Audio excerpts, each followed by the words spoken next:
সবাইকে স্বাগত জানাচ্ছি ডিবিসি নিউজের নিয়মিত আয়োজন ইসলামী ব্যাংক নিবেদিত তালিকাতে। আপনাদের সঙ্গে রয়েছে এজি মাহমুদ। এই অনুষ্ঠানে আমরা প্রতিদিন অর্থ বাণিজ্যের বিভিন্ন বিষয় নিয়ে আলোচনা করে থাকি, আর এরই ধারাবাহিকতায় আজকে আমরা আলোচনা করব বিশেষায়িত অঞ্চলে বিদেশি বিনিয়োগ। আর এ প্রসঙ্গে আলোচনা আমাদের সঙ্গে যোগ দিয়েছেন বাংলাদেশ অর্থনৈতিক অঞ্চল উন্নয়ন কর্তৃপক্ষ বেজার সেক্রেটারি ডক্টর গাজী মোহাম্মদ সাইফুজ্জামান। জনাব সাইফুজ্জামান, আপনাকে স্বাগত জানাচ্ছি। ধন্যবাদ। আপনাদেরকেও স্বাগত জানাই, দর্শক শ্রোতাকেও ধন্যবাদ জানাচ্ছি। জি, তালিকাতায় স্বাগত। আমাদের আজকের আলোচনার বিষয় হচ্ছে বিশেষায়িত অঞ্চলে বিদেশি বিনিয়োগ। আমরা জানি যে বেজা 100টি বিশেষ অর্থনৈতিক অঞ্চল করবে সব মিলিয়ে। এর মধ্যে এখন কতগুলো আসলে অঞ্চল পুরোপুরি বিনিয়োগযোগ্য আপনারা বলবেন, এবং সেই অঞ্চলগুলোতে বিদেশি বিনিয়োগ কেমন আসছে, কি হারে আসছে, আশানুরূপ হারে আসছে কিনা? ধন্যবাদ। এখানে আমাদের যে বিশেষায়িত অর্থনৈতিক অঞ্চল, এই বিষয়টা একটু স্পষ্ট করা দরকার। বেজা যে অর্থনৈতিক অঞ্চলগুলি প্রতিষ্ঠা করছে, এখানে 6 ধরনের অর্থনৈতিক অঞ্চল রয়েছে। একটি হলো সরকারি, আরেকটা হলো G2G অর্থাৎ সরকার আর সরকার অন্য গভর্নমেন্ট টু গভর্নমেন্ট, আরেকটা হলো PPP, আরেকটা হলো বেসরকারি এবং বিশেষায়িত অর্থনৈতিক অঞ্চল, এবং আমাদের রয়েছে পর্যটন রিলেটেড অর্থনৈতিক অঞ্চল। তো এই 6 ধরনের অর্থনৈতিক অঞ্চলের মধ্যে আমাদের এখন পর্যন্ত গভর্নিং বডি, যেটা মাননীয় প্রধানমন্ত্রী সভাপতিত্ব করেন, আমাদের 88টি অর্থনৈতিক অঞ্চল অনুমোদিত হয়েছে, সীমানা চিহ্নিত হয়েছে। এর মাঝে আমাদের 28টি অর্থনৈতিক অঞ্চল আমরা মনে করছি বিনিয়োগযোগ্য, এবং এখানে বিভিন্ন ধরনের সুযোগ সুবিধা এনশিওর করা হচ্ছে। সুযোগ সুবিধা বলতে মানে কি ধরনের সুযোগ সুবিধা 28টি অর্থনৈতিক অঞ্চলে আমরা যে কাজটি করি, যে যেহেতু এই অর্থনৈতিক অঞ্চলে শিল্প স্থাপিত হবে, এখানে পানি, বিদ্যুৎ এবং গ্যাসের যে সরবরাহ সেটা থাকতে হবে, এবং একটি রাস্তার সাথে কানেক্টিভিটি থাকতে হবে, মূল সড়কের সঙ্গে। মূল সড়কের সাথে এই বিষয়গুলি আমরা নিশ্চিত করছি। এবং এখানে ভূমি এমন একটা পর্যায়ে নিতে হবে যাতে শিল্প স্থাপন উপযোগী হয়। আমাদের এই টোটাল কার্যক্রমটি কিন্তু একটি ল্যান্ড ব্যাংকের বিপরীতে অনুষ্ঠিত হচ্ছে, অর্থাৎ অর্থনৈতিক অঞ্চলগুলি প্রতিষ্ঠার জন্য সরকার একটা ভূমি ব্যাংক স্থাপন করছে, যেখানে আমরা আশা করছি যে কিছুদিনের মধ্যে এটা আমাদের 1 লক্ষ একর জমি থাকবে শুধু শিল্পে বিনিয়োগ করার জন্য। এক্ষেত্রে আমরা ওই ভূমিটি আবার ইউনিট ইনভেস্টর অর্থাৎ যারা এখানে বিনিয়োগকারী রয়েছেন তাদের অনুকূলে আমরা বন্দোবস্ত দিচ্ছি। এক্ষেত্রে সবচেয়ে অগ্রসর বা ব্যাপক বিস্তৃত ভূমি রয়েছে আমাদের বঙ্গবন্ধু শেখ মুজিব শিল্পনগর, যেটি হলো মিরেরসরাই, সীতাকুণ্ড এবং আমাদের ফেনী অর্থনৈতিক অঞ্চল নিয়ে গঠিত এবং সমুদ্র তীরবর্তী, এবং এখানে প্রচুর বিনিয়োগ আসছে, দেশি বিদেশি উভয় বিনিয়োগ। চট্টগ্রাম এলাকাতে বা এই অঞ্চলে যেই 3টির কথা বললেন বিশেষায়িত অঞ্চল, সেখানে সবচেয়ে বেশি বিনিয়োগের আগ্রহ বিদেশিদের। আমরা এখানে প্রায় 12 বিলিয়ন মার্কিন ডলার বিনিয়োগ লক্ষ্য করছি। এবং এটি কি হয়ে গেছে? হ্যাঁ, এটা তাদের সাথে আমাদের চুক্তিবদ্ধ হয়ে গেছে এবং এটা পাইপলাইনে আছে, এবং কিছুদিনের মধ্যে আমরা দৃশ্যমান অগ্রগতি ওখানে দেখতে পাবো। এই অঞ্চলগুলোতে যে 3টির কথা বললেন, সেখানে কি ধরনের শিল্প কারখানা স্থাপন করা হচ্ছে? এখানে নানা ধরনের শিল্প রয়েছে। এর মধ্যে যেমন ধরেন কেমিক্যাল ইন্ডাস্ট্রি রয়েছে, তারপরে আমাদের টেক্সটাইল রয়েছে, তারপরে আপনার নানা ধরনের শিল্প পণ্য উৎপাদন যেগুলো ইলেকট্রনিক্স রয়েছে, এই ধরনের রয়েছে। তো বাংলাদেশ যেহেতু আমাদের এক্সপোর্ট রিলেটেড হচ্ছে, এক্সপোর্ট ওরিয়েন্টেড ফ্যাক্টরি হচ্ছে, আসলে আমাদের একটা বিশেষ তথ্য হলো এটি যে বাংলাদেশ অর্থনীতি অঞ্চলের যে কোনো অঞ্চলে যে পণ্য এবং সেবা উৎপাদিত হবে তার 100% ইচ্ছা করলে বিদেশে রপ্তানি করা যায়, এবং ইচ্ছা করলে দেশেও সেটা বিক্রি করা যায়। এটা ওই কোম্পানি বা ওই ইউনিট ইনভেস্টরের যে তার যে চাহিদা এবং তার যে মার্কেটিং পলিসি সেভাবে সে পরিচালিত হবে। আমরা বেজা যে কাজটি করেছি যে আমরা সুযোগ অবারিত রেখেছি, তারা বিদেশেও রপ্তানি করতে পারবেন এবং আমাদের বাংলাদেশেও তারা এটাকে বিস্তৃত করতে পারবেন, যার ফলে একটা ব্যবসা বান্ধব বিনিয়োগমুখী একটি পরিবেশ এবং সাংস্কৃতিক পরিমণ্ডল যেন সৃষ্টি হয়। আচ্ছা, চট্টগ্রাম অঞ্চলে খুব বেশি আগ্রহ বিনিয়োগের ব্যাপারে, দেশি বিদেশি সবারই, কিন্তু চট্টগ্রাম মানে অঞ্চলের বাইরে সেখানে আপনি বলছিলেন 28টির কথা বলছিলেন যেগুলো ইতোমধ্যেই বিনিয়োগযোগ্য। এর মাঝে যেমন ধরেন শ্রীহট্ট, মৌলভীবাজার আমাদের একটা ইকোনমিক জোন রয়েছে, এখানেও আমাদের $1 বিলিয়ন চুক্তিবদ্ধ হয়েছে এবং বিভিন্ন কোম্পানি এখানে বিনিয়োগ করছে। এবং $1 বিলিয়ন এটি কি দেশি না বিদেশি না মিলিয়ে? এটা মিলিয়ে, এটা দেশি বিদেশি মিলিয়ে। এবং আমাদের টোটাল যে বিনিয়োগ আমরা এখন পর্যন্ত বেজার পাইপলাইনে আছে $15 বিলিয়ন মার্কিন ডলার। এর মধ্যে আমরা বলতে পারি যে $7.5 বিলিয়ন মার্কিন ডলার বিদেশি বিনিয়োগ, এবং এর মাঝে আপনার বিভিন্ন উন্নত দেশের যেমন চীন, জাপান, পাশাপাশি আমাদের থাইল্যান্ড, অস্ট্রেলিয়া এবং বিদেশি বিভিন্ন দেশের কোম্পানি কিন্তু এখানে বিনিয়োগ করছে। এবং এক্ষেত্রে যে জিনিসটা সবচেয়ে বড় ভূমিকা রাখছে যে আমরা একটা নিষ্কণ্টক ভূমি দিচ্ছি তাদের উৎপাদনের জন্য, শিল্প স্থাপনের জন্য, এবং বেজার যে আইনগত কাঠামোকে বজায় রেখে এক ধরনের সেবা এত সহজভাবে দেওয়ার চেষ্টা করা হচ্ছে যাতে বিনিয়োগ বান্ধব একটি পরিবেশ সৃষ্টি হয়। জি, আমাদের হাতে আলোচনার বিষয় নিয়ে একটি প্রতিবেদন রয়েছে, সেটি দেখে নিয়ে আমরা বাকি আলোচনায় ফিরে আসি। অবশ্যই। জি দর্শক, আমাদের হাতে আলোচনার বিষয়টির প্রতিবেদন রয়েছে, সেটি আমরা দেখব। দেশের সরকারি অর্থনৈতিক অঞ্চলগুলো এ পর্যন্ত $1,700 কোটি বিনিয়োগ পেয়েছে, যার বড় অংশই বিদেশিদের কাছ থেকে এসেছে। বেজা বলছে অর্থনৈতিক অঞ্চলগুলোর মাধ্যমে দীর্ঘদিনের বিদেশি বিনিয়োগের যে মন্দা সেটি কাটতে শুরু করেছে। তবে শুধু অর্থনৈতিক অঞ্চল নয়, ওয়ান স্টপ সার্ভিস শতভাগ চালু হলে পুরো বাংলাদেশি বিদেশি উদ্যোক্তাদের জন্য বিনিয়োগের আকর্ষণীয় গন্তব্য হবে বলে মনে করেন প্রধানমন্ত্রীর বেসরকারি শিল্প বিনিয়োগ বিষয়ক উপদেষ্টা। এ পর্যন্ত $500 কোটি বিনিয়োগ হয়েছে। এ যাবৎ এটি বাংলাদেশে অস্ট্রেলিয়ার সবচেয়ে বড় ব্যবসায়িক উদ্যোগ। নারায়ণগঞ্জের মেঘনা অর্থনৈতিক অঞ্চলে প্যাক্ট গ্রুপের অঙ্গ প্রতিষ্ঠান টিআইসির এই কারখানা আনুষ্ঠানিকভাবে চালু হয় ফেব্রুয়ারিতে। এখানে অবকাঠামোগত সুযোগ সুবিধা অনেক, কিন্তু বাংলাদেশের অন্যান্য জায়গায় অনেক সংকট, সেই সাথে আমলাতান্ত্রিক জটিলতাও আছে। কিন্তু অর্থনৈতিক অঞ্চলের ভেতরে সব ধরনের সহযোগিতা পাওয়া যায়, তাই রপ্তানিমুখী কারখানার জন্য এটি বেশ আদর্শ স্থান। তার মতোই আরও অনেক বিশ্ব উদ্যোক্তার পছন্দের তালিকায় আছে বাংলাদেশ। চীন, জাপান, সিঙ্গাপুর, ভারত, থাইল্যান্ড, যুক্তরাজ্য থেকে একের পর এক বিনিয়োগ প্রস্তাব পাচ্ছে বাংলাদেশ অর্থনৈতিক অঞ্চল কর্তৃপক্ষ। বেশ কয়েকটি প্রতিষ্ঠানে কারখানা নির্মাণ চলছে, কেউ উৎপাদনও শুরু করেছে। প্রাইভেট জোন ব্যতি রেখেই নিজেদের উদ্যোগে যে ইকোনমিক জোনগুলো করছি, সেখানে ইতিমধ্যে প্রায় $17 বিলিয়ন দেশি বিদেশি বিনিয়োগ প্রস্তাব আমরা পেয়েছি। মিরসরাইতেই প্রায় $12 বিলিয়ন দেশি বিদেশি বিনিয়োগ প্রস্তাব এখন পর্যন্ত পাওয়া গেছে, এবং আমরা আশা করি এটা চূড়ান্তভাবে কমপক্ষে $25 বিলিয়ন পৌঁছবে। কিন্তু অর্থনৈতিক অঞ্চলের বাইরে বিনিয়োগে তেমন সাড়া মিলছে না। সে মন্দাও শিগগির কাটবে বলে আশা করছেন প্রধানমন্ত্রীর বেসরকারি শিল্প ও বিনিয়োগ বিষয়ক উপদেষ্টা। ওয়ান স্টপ সার্ভিস আমরা করতে চাই, সেটা ইনশাআল্লাহ খুব শীঘ্রই হবে। কাজটা আমরা শুরু করেছি বিডার মাধ্যমে, ইজ অফ ডুইং বিজনেস আছে, সেটাকেও আমরা এই ইন্ডেক্সটা, এই র্যাঙ্কিং যেটা আমাদের আছে, সেটাকে আমরা ইমপ্রুভ করতে। জাতিসংঘের বাণিজ্য ও উন্নয়ন সংস্থা আংটাডের বিশ্ব বিনিয়োগ প্রতিবেদন 2018 অনুযায়ী বাংলাদেশ 2017 সালে মাত্র $216 কোটি বিদেশি বিনিয়োগ পেয়েছে, যা এ অঞ্চলে সবচেয়ে কম। তবে আগামী কয়েক বছরে এ চিত্র পুরোপুরি বদলে দিতে চায় বাংলাদেশ অর্থনৈতিক অঞ্চল কর্তৃপক্ষ। Arifur Rahman, DBC news, Dhaka. দর্শক, আমরা রিপোর্টটি দেখলাম, আবারও ফিরছি আলোচনা। আমাদের সঙ্গে রয়েছেন বেজার সেক্রেটারি গাজী মোহাম্মদ সাইফুজ্জামান। গাজী মোহাম্মদ সাইফুজ্জামান, প্রতিবেদনে আমরা দেখছিলাম যে নারায়ণগঞ্জের একটি ফ্যাক্টরির কথা বলা হচ্ছে, সেটি নারায়ণগঞ্জ তো আসলে নদীর কাছাকাছি। তো মানে আপনার কাছে জানতে চাওয়া সেটি হচ্ছে বন্দরের কাছাকাছি যেই ইকোনমিক জোনগুলো হচ্ছে সেখানে বিনিয়োগে দেশি বিদেশি সবারই আগ্রহ রয়েছে, কিন্তু বন্দর থেকে যেগুলো দূরে যেই বিশেষায়িত অঞ্চলগুলো, সেখানে বিনিয়োগ করাটা কি চ্যালেঞ্জ হবে বলে মনে করেন কিনা? আসলে একটু চ্যালেঞ্জ রয়েছে, কারণ বিনিয়োগের একটা লক্ষ্য থাকে যে উৎপাদন বৃদ্ধি করা। উৎপাদনের জন্য একটি দূরবর্তী স্থানে যোগাযোগের জন্য নদী এবং সমুদ্র একটি শ্রেয়তর মাধ্যম। এক্ষেত্রে যদি স্থলভূমিতে হয়, এই যোগাযোগটা অনেকটা ব্যয়বহুল হয়ে যায়। কিন্তু অর্থনৈতিক অঞ্চলের যে প্রকৃতি এবং তার যে বৈচিত্র্য এবং ওই অঞ্চলের যে বিশেষায়িত শিল্প স্থাপনের সম্ভাব্যতা যাচাই করে বেজায় ইকোনমিক জোনগুলি প্রতিষ্ঠিত হয়। তো ওই স্টাডি রিপোর্টের ভিত্তিতে যখন এটি স্থাপিত হবে, সেই চ্যালেঞ্জ মোকাবেলা করা সম্ভব হয়, কারণ এক একটি অঞ্চলের এক এক ধরনের বৈচিত্র্য রয়েছে, এক এক ধরনের সম্ভাবনা রয়েছে।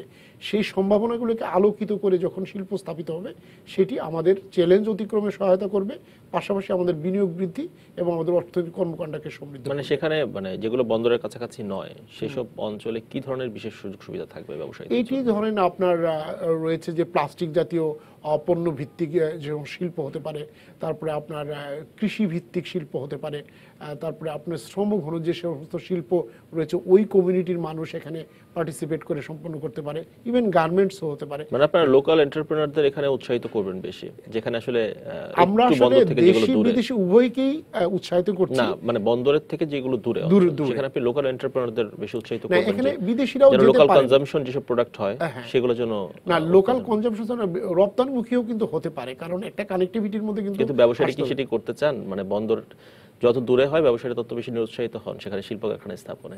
এটাই তো সত্য। এটা আমরা এই চিত্রটা কিছুটা পরিবর্তনের সম্ভাবনা তৈরি হয়েছে এই কারণে যে আমাদের কিন্তু সরকারি উদ্যোগে আমাদের অবকাঠামো উন্নয়ন একটা বড় ধরনের পরিবর্তন সাধিত হচ্ছে। আপনি জানেন পদ্মা সেতু হয়ে গেলে আমাদের যে সমস্ত 4 লেন রাস্তাগুলি হচ্ছে, এগুলি হয়ে গেলে বাংলাদেশ যে একটা উন্নয়নের মহাসড়কে চলমান রয়েছে, এই কার্যক্রমটি আমাদেরকে কাঙ্ক্ষিত ফল এনে দিবে। না, যদি সেটাই হতো তাহলে তো আমরা পোশাক শিল্প কারখানা ঢাকার আশপাশে বা চট্টগ্রামে দেখতাম না, তাহলে সারা দেশব্যাপী দেখতাম। না, এটা একটা হলো কি যে তখন তো এখন আপনারা যখন সারা দেশে যখন অর্থনৈতিক অঞ্চল করছেন সেখানে কি তাহলে এই রপ্তানিমুখী শিল্প কারখানা গড়ে উঠবে বলে আশা করেন? হ্যাঁ, গড়ে উঠবে আশা করছি। যেমন ধরেন আমাদের বেসরকারি ইকোনমিক জোনের মধ্যে সবচেয়ে বড় ইকোনমিক জোন হলো সিরাজগঞ্জ ইকোনমিক জোন।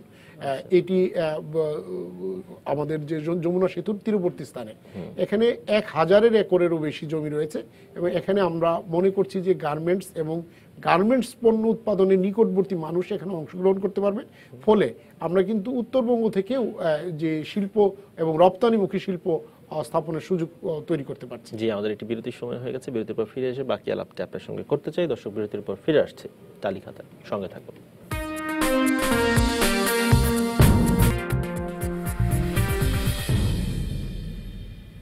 দর্শক, আপনারা দেখছেন ইসলামী ব্যাংক নিবেদিত তালিকাতে। আমরা আজকে আলোচনা করছিলাম বিশেষায়িত অঞ্চলে বিদেশি বিনিয়োগ, সে প্রসঙ্গে আমাদের সঙ্গে রয়েছেন বেজার সেক্রেটারি সাইফুজ্জামান। জনাব সাইফুজ্জামান, বিরতির আগে অনেক বিষয় নিয়ে কথা হচ্ছিল, অনেকগুলো অঞ্চল নিয়ে বলছিলেন, 28টি অঞ্চলের মধ্যে বিনিয়োগযোগ্য আপনি বলছিলেন। এই 28টি অঞ্চলে কি পরিমাণ বিনিয়োগ আসবে সে বিষয়ে বেজার কোনো টার্গেট ফিক্স করা রয়েছে কিনা? ধন্যবাদ। আমরা কিন্তু বেজার সুনির্দিষ্ট 3টি টার্গেটে কাজ করছে। সেটা হলো যে আমরা 15 বছরের মধ্যে 100 ইকোনমিক জোন প্রতিষ্ঠা করব এবং $40 বিলিয়ন সমমূল্যের পণ্য এবং সেবা উৎপাদন করা হবে এই ইকোনমিক জোন সমূহ থেকে, এবং 10 মিলিয়ন পিপলের কর্মসংস্থান হবে। তো এই কাজটি করার জন্য আমাদের ইকোনমিক জোনগুলিকে আমাদের মাস্টার প্ল্যানের আওতায় নিয়ে আসা হয়েছে এবং এই লক্ষ্যগুলি সম্পন্ন করার জন্য টার্গেট রয়েছে। তো এই টার্গেটটি ফুলফিল করার পর আমরা দুইভাবে কাজ করি। একটি হলো যে আমাদের পরিকল্পনা, আর আরেকটি হলো বিভিন্ন ইউনিট ইনভেস্টর তারা যে বিনিয়োগ প্রস্তাব আমাদের নিকট দাখিল করেন, সেখানে একটা ফরম্যাট রয়েছে, তাতে 200 নাম্বার আছে। এর মধ্যে কিছু তথ্য আছে যে উনি কত বিলিয়ন ডলার বিনিয়োগ করবেন, কত ডলার বিনিয়োগ করবেন এবং কতজন লোকের কর্মসংস্থান হবে। এই ফরম্যাটের ভিত্তিতে আমরা মূল্যায়ন করে তাকে নাম্বার দিই এবং তার বিপরীতে আমরা আমাদের ভূমি ব্যাংক থেকে জমি বরাদ্দ দিই এবং অন্যান্য যে সমস্ত সেবা রয়েছে পরিষেবা সমূহ সংযুক্ত করে দিই। তো এক্ষেত্রে আমাদের এই যে লক্ষ্যমাত্রার ক্ষেত্রে আমাদের 10 মিলিয়ন যে কর্মসংস্থান সেটিকে সম্পন্ন করার জন্য সমস্ত ইকোনমিক জোনের বিপরীতে আমরা কর্মপরিকল্পনা প্রণয়ন করি এবং এক্ষেত্রে যারা বিনিয়োগকারী তাদের যে দাখিলকৃত আবেদন এবং তাদের যে প্রস্তাবনা, এই প্রপোজাল পর্যালোচনা করেও আমরা একটা লক্ষ্যমাত্রা ঠিক করি। তো সেক্ষেত্রে আমরা আশা করি যে 2030 সালের মধ্যে এই ইকোনমিক জোন সমূহে আমাদের 1 কোটি মানুষের কর্মসংস্থান হবে এবং যারা অর্থনীতিতে ব্যাপকতর অবদান রাখবে। বিদেশি বিনিয়োগকারীরা যখন আসেন আপনাদের কাছে বিনিয়োগের প্রস্তাব নিয়ে, তখন তারা মানে কোন বিষয়টিকে প্রাধান্য সবচেয়ে বেশি দেন? তারা যে জিনিসটাকে প্রাধান্য দেন সেটি হলো যে আমাদের তার যে বিনিয়োগটা এখানে যে করবেন সেটার রিটার্নটা তিনি মানে পাবেন কিনা, নিরাপত্তা পাবেন কি করে তাকে দেন। আমরা এটি আসলে একটি সমষ্টিক প্রক্রিয়া। সমষ্টিক বলতে যে যেমন ধরেন অবকাঠামো উন্নয়ন একটি বিষয় রয়েছে, তারপরে সময় মতো সার্ভিস দেওয়ার একটা বিষয় রয়েছে, সততার সাথে সার্ভিসটা দেওয়ার বিষয় রয়েছে এবং যে কমিটমেন্ট আমরা করব সেটা রাখার একটা বিষয় রয়েছে এবং সর্বোপরি একটি স্থিতিশীল পরিবেশ তারা আশা করেন। আমরা ওয়ান স্টপ সার্ভিসের একটি প্রসঙ্গ দেখলাম প্রতিবেদনে, সেটি কি শতভাগ চালু করা সম্ভব হয়েছে? এটি এখনো শতভাগ সম্পন্ন হয়নি, কিন্তু প্রক্রিয়ায় রয়েছে, কারণ এটি একটি টেকনিক্যাল একটা বিষয় রয়েছে। আমি আপনাকে বলি, আমরা আশা করছি যে 27-28টা সেবা আমরা ওয়ান স্টপ সার্ভিস থেকে দিব, ওএসএস থেকে। তো এটির জন্য আমাদের সাথে কাজ করছে জায়গা এবং এটি দেওয়ার প্রক্রিয়া হিসেবে যে কম্পিউটার ভিত্তিক যে অ্যাপস রয়েছে সেটা তৈরি করা হচ্ছে এবং এক্ষেত্রে আমরা অনলাইনে আবেদন করার পর এখন পর্যন্ত আমরা 6-7টি সেবা দিতে পারছি, এটা আমরা অচিরেই 28টিতে উন্নীত করব। 6-7টি কি সেবা দিচ্ছেন? যেমন ধরেন কেউ যদি আপনার পারমিট চায়, অর্থাৎ ব্যবসায় বিনিয়োগ করার জন্য তাদেরকে বিভিন্ন অনুমতি নিতে হয়, অনুমতির যে বিভিন্ন লিস্ট অফ ডকুমেন্টস আছে এগুলো যদি অনলাইনে তিনি আবেদন করেন, আবেদন করার পরে আমরা কনসার্ন অফিসে আমাদের অফিসার যোগাযোগ করে সেটি করে তাকে অনলাইনে এটি বেজার ওয়েবসাইটে রয়েছে। হ্যাঁ, ওয়েবসাইটে বেজার ওয়েবসাইট। হ্যাঁ, এটা আর কি কি সুযোগ?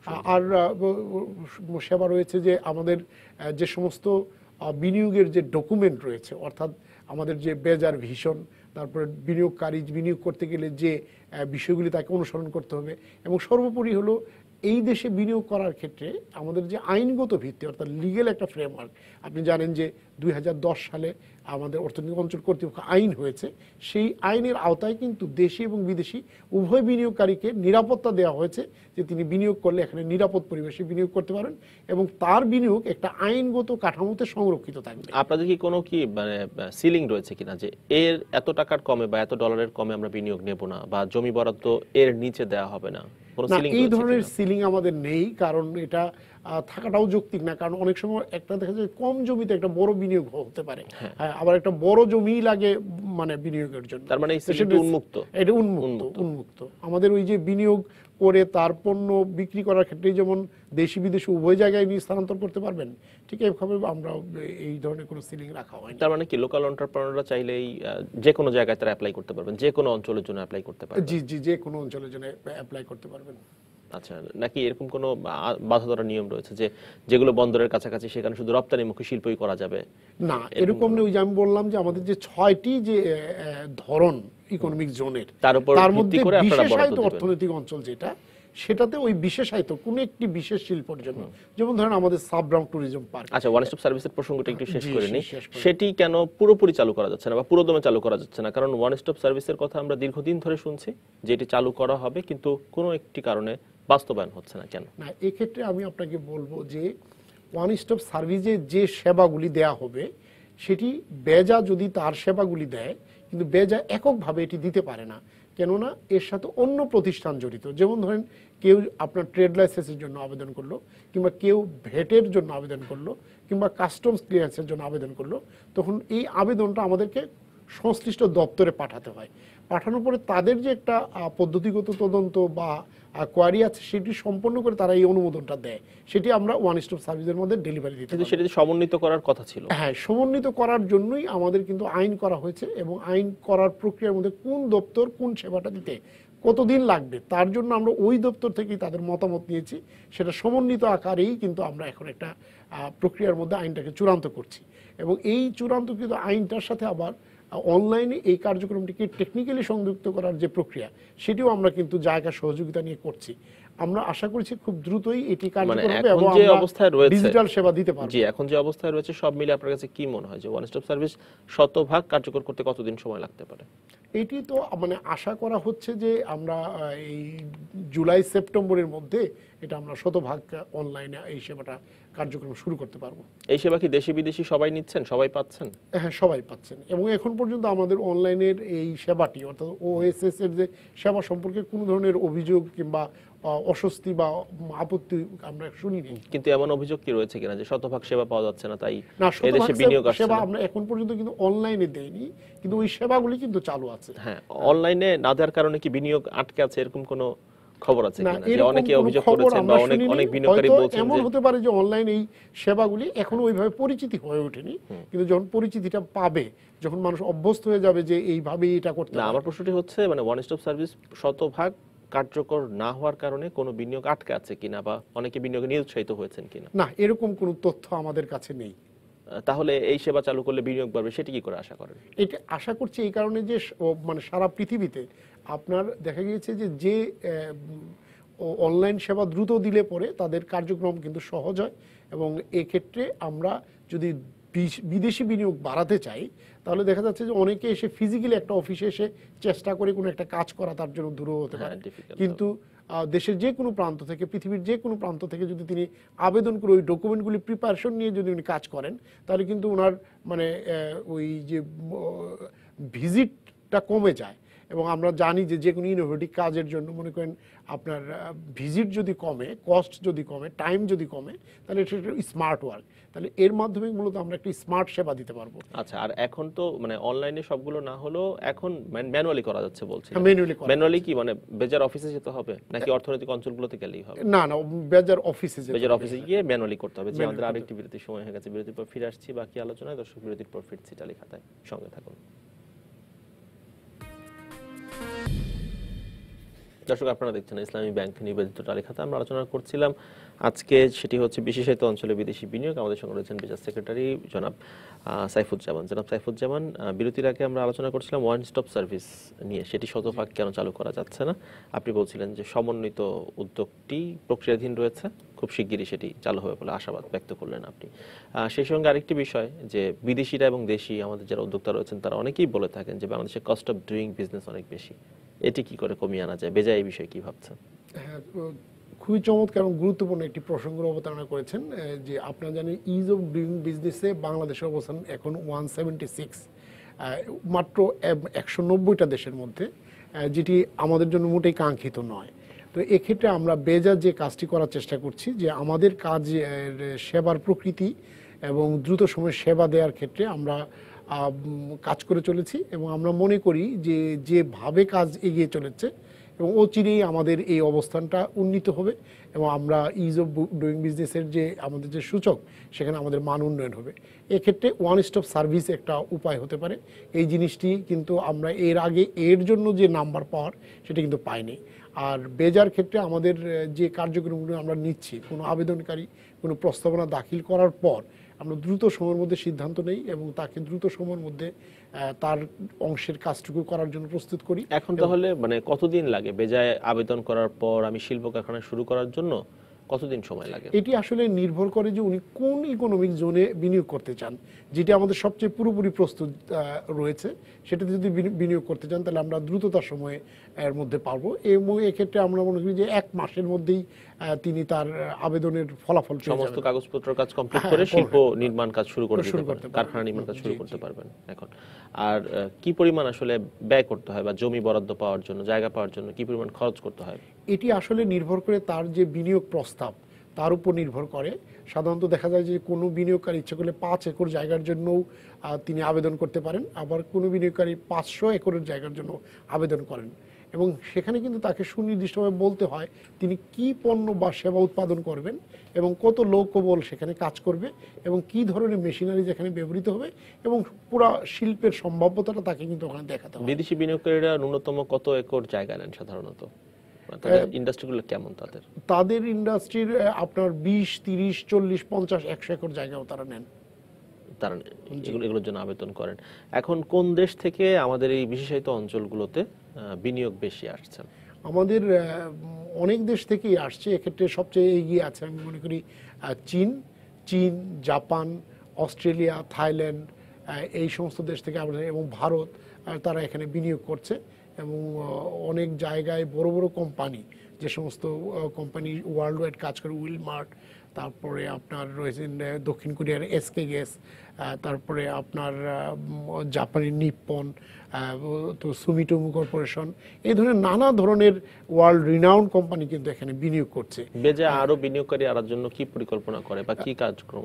প্রথমত হলো যে আমাদের বেজার পক্ষ থেকে বিভিন্ন দেশে বিভিন্ন সেমিনার সিম্পোজিয়ামে অংশগ্রহণ করা হয়, বিনিয়োগ মেলায় অংশগ্রহণ করা হয় এবং আমাদের যে একটা ওয়েবসাইট রয়েছে বেজার, যে ওয়েবসাইট বেজা লিখে সার্চ দিলেই পাওয়া যায় গুগলে, এবং এই ওয়েবসাইটের মাধ্যমে আমরা তথ্যগুলি ছড়িয়ে দিচ্ছি সারা পৃথিবীতে এবং বিভিন্ন আয়োজনে। এবং এক্ষেত্রে আমাদের সবচেয়ে বড় মানে অনুপ্রেরণা উৎস হল মাননীয় প্রধানমন্ত্রী। তিনি যখনই বিদেশে যান এবং যেখানেই সুযোগ পান এখানে বাংলাদেশি বিনিয়োগের সম্ভাবনা তুলে ধরেন এবং এই তুলে ধরার ক্ষেত্রে যারা আগ্রহী হন তাদেরকে বেজার সাথে টেক করে দেওয়া হয়, যার ফলে আমরা সবচাইতে বেশি বিনিয়োগ বিভিন্ন দেশ থেকে পাচ্ছি, যেমন চীন, জাপান বা যেখানে মাননীয় প্রধানমন্ত্রী গিয়েছেন বলেছেন সেই দেশের বিনিয়োগকারীরা কিন্তু আমাদের বাংলাদেশে বিনিয়োগ করার ক্ষেত্রে আগ্রহ প্রকাশ করেছেন এবং আমাদের বেজায় সেই ধরনের সুবিধা আমরা সম্প্রসারিত করতে পেরেছি। জি, আরেকটি বিষয় আমরা প্রতিবেদনে লক্ষ্য করছিলাম, যে প্রতিবেদনটি আমরা দেখেছিলাম খানিক আগে, সেখানে দেখলাম বলা হচ্ছে যে এই অঞ্চলগুলোতে যতটা না বিদেশি বিনিয়োগ আসছে, এই অঞ্চলের বাইরে একেবারেই বিদেশি বিনিয়োগ আমরা পাচ্ছি না। এটি কি বাংলাদেশের বিনিয়োগ বাড়ানোর ক্ষেত্রে বড় ধরনের একটি দুর্বলতা বলে মনে করেন কিনা? হ্যাঁ, এটা অনেকাংশেই কথাটা ঠিক, কারণ আপনি যদি এই আমাদের যে এফডিআর এর যে ফ্লোটা দেখেন, আমরা বর্তমানে মানে লাস্ট যে অর্থ বছর সেখানে আমাদের $2.58 বিলিয়ন, তার আগের বছর 2.45 এবং তার আগের বছর $2 বিলিয়ন অনলি। অর্থাৎ আমাদের রেঞ্জটা কিন্তু 5% আছে, কিন্তু আরও বেশি বাড়া উচিত। কিন্তু এখন আমাদের বেজার পাইপলাইনে আমাদের কিন্তু এখনই $7 বিলিয়ন কিন্তু আছে। তো এটি যখন যোগ হবে, আমরা মনে করি যে আমরা একটা ম্যাজিক্যাল পরিবর্তন আশা করি। এক্ষেত্রে একটা কথা মনে রাখা দরকার যে বেজা আইনটি পাশ হয়েছিল 2010 সালে এবং 2014 সাল থেকে মূলত বেজা কাজ করা শুরু করে, এবং বিগত 2 বছরে বেজা কিন্তু তাদের ইকোনমিক জোনগুলিকে দৃশ্যমান করতে পারে। এর আগে আইনগত কাঠামো তৈরি করা, একটা মানে অফিসিয়াল এস্টাবলিশমেন্ট তৈরি করা, কিন্তু এখন এই পিছনে যে কাজগুলি হয়েছে তার ফলে যে ইকোনমিক জোনগুলি মানুষের কাছে দৃশ্যমান হয়েছে এবং এটি দেখে কিন্তু বিনিয়োগকারী বৃদ্ধি পাচ্ছে। এবং আমরা আশা করি যে এই বেজার এই কার্যক্রমের মধ্য দিয়ে আমাদের যে এফডিআই ফ্লো সেটা বৃদ্ধি পাবে, এবং এই বৃদ্ধি পাওয়ার মধ্য দিয়ে আমাদের অর্থনৈতিক কর্মকাণ্ড বৃদ্ধি পাবে এবং ব্যাপকতর মানুষের কর্মসংস্থান হবে। তা তো অবশ্যই, কিন্তু বেজার ধারণ ক্ষমতা তো সীমিত, কারণ বেজাতে 100টি অর্থনৈতিক অঞ্চল করবে, নিশ্চয়ই নির্ধারিত পরিমাণ জমিতেই করবে, এর বাইরে তো করবে না। কিন্তু এর বাইরে তো বাংলাদেশের অনেক বিশাল ল্যান্ড রয়েছে, অনেক জমি রয়েছে, সেখানে তাহলে আমরা বিনিয়োগ কি করে বানাবো? এটি কি মানে বেজা কেন্দ্রিক হয়ে পড়ছে তাহলে বিদেশি বিনিয়োগ, এরকমটা বলতে পারি আমরা? না, আমরা আসলে এইরকম বলতে চাই না। এটা সবারই এখানে সম্ভাবনা রয়েছে এবং দায়িত্ব রয়েছে। তো বেজার যে অভিজ্ঞতাটা হবে সেটাকে কাজে লাগিয়ে কিন্তু মানে অন্যেরাও তাদের কাজ বিস্তৃত করতে পারেন। যেমন ধরেন আমরা যে কাজটি করছি, যে আমরা ধরেন ওয়ান স্টপ সার্ভিসটাই যদি আমাদের সফলতা আসে এবং আমাদের যে দ্রুত সেবা দেওয়ার যে একটা বিষয় রয়েছে, আপনি জানেন যে বেজায় বর্তমানে আমাদের যে মাননীয় চেয়ারম্যান, যিনি বাংলাদেশের একজন সচিব, পবন চৌধুরীর নেতৃত্বে একটা টিম কাজ করছে। এখানে টিমটা কমিটেড হয়ে কাজ করছে। তো এইভাবে যদি এই কমিটমেন্ট থেকে কাজ করার ফলে আমরা যে তার যে শ্রেয়তর যে একটা আউটপুট পাচ্ছি, তো এটিকে যদি আমরা অন্য কোনো প্রতিষ্ঠানে কাজে লাগাই তাহলে আমাদের বিনিয়োগ বৃদ্ধিতে ভূমিকা রাখতে পারে। কিন্তু এক্ষেত্রে বেজার একটা অ্যাডভান্টেজ রয়েছে যেটা বিনিয়োগকারীদের অনুকূলে, সেটা হলো যে বেজায় বিনিয়োগ করলে তার বিভিন্ন ধরনের প্রণোদনা পায়, অর্থাৎ বিভিন্ন ধরনের ইনসেন্টিভ পায়।